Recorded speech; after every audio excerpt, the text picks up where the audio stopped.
Good evening, sir. Today's story is The Little Match Girl. This is a story from a recent past. In a city, there lived a little beautiful girl. It was New Year's Eve, and the girl was walking on the roadside with bundles of matches in her hands. She had a few of them in the pockets of her apron, too. There was snowfall which had covered her hair, and the beautiful curled around her neck. She was walking since the morning. She couldn't sell a single matchbox. She approached people walking on the road, but nobody purchased a single match from her. As everybody was enjoying the eve out there, walking through the footpath, the girl saw many shops full of cakes and various foods. She saw many restaurants with people eating different foods, with candles burning on their tables. The girl too was very hungry, and she had nothing to eat since morning. She ignored the sight and walked ahead. She was shivering as it was night. The cold was quite piercing. She was unable to walk properly as she was barefoot. During the daytime, she was at home sitting beside her ill grandmother. And Mary, would you please go out today to sell the matches? The mother says. We could get some food if you could sell these matchsticks. No, mother, it's too cold out there, she says. Go, you silly girl. Go and sell all those matches by evening, father says. And unless you sell them, don't come home.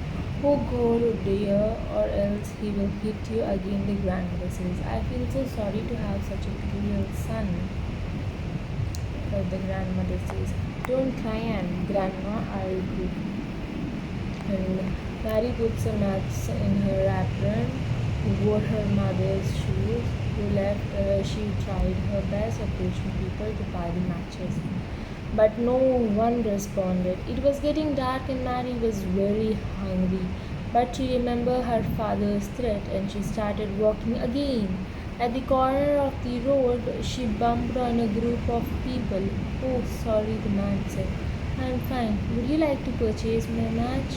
She asks. Sorry, little angel, I don't need any of these. And the man walks away.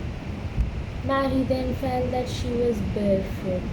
She realized that one of the slippers was broken. She searched for another one and found it in gutter. She couldn't take it out from there.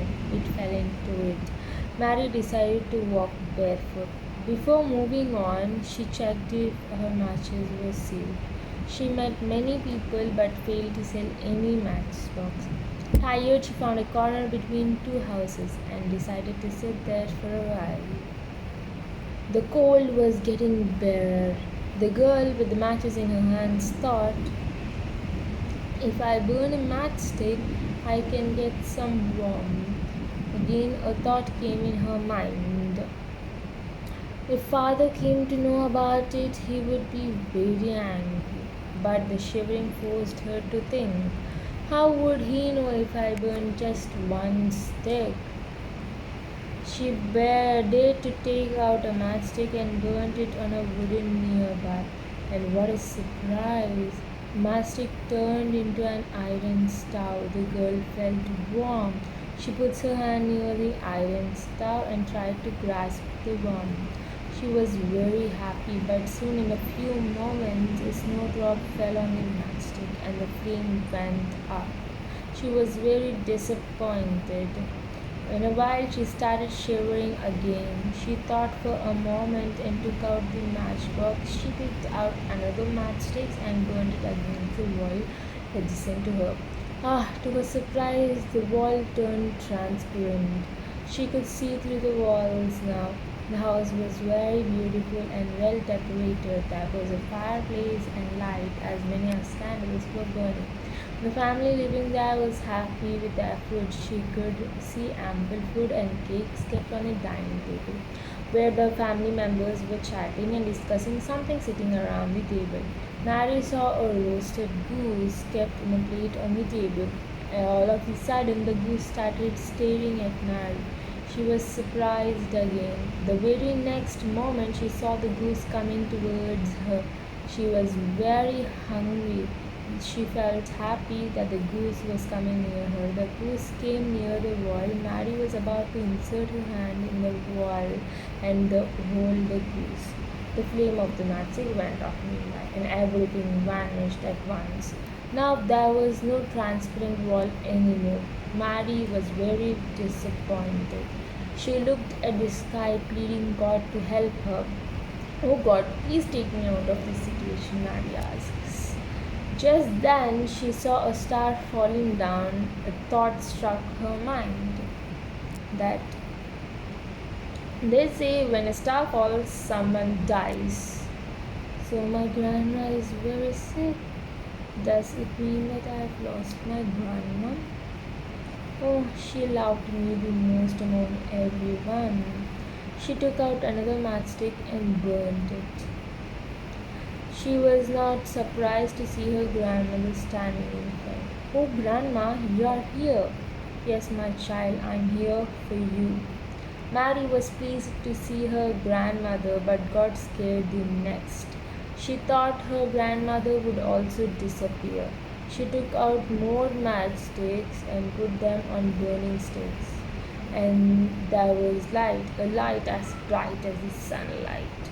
In that hour of night there was a bright light around Mary and her grandmother. Mary looked upon at her grandmother. She was looking very beautiful in her new white gown. Grandmother was looking at Mary, smiling to her. Grandma, I am too scared to stay here anymore. Please take me with you. Yes, daughter, the grandmother says, I'll take you with me. Give me your hand. The grandmother held Mary's hand and lifted her in her arms. They both started flying upwards. Mary was so pleased that she started clapping. How are you feeling now, my little angel? The grandma asked. No, Grandma, I don't feel hungry or cold or scared anymore. Feeling very light. The grandmother smiled at her and they both flew to the heaven. There was an innocent smile on Mary's face. As the sunrays lightened her face in the morning, there were many people gathered around her. All of them were watching Mary lying down in the corner between the two houses. They all are felt pretty for her. Thank you.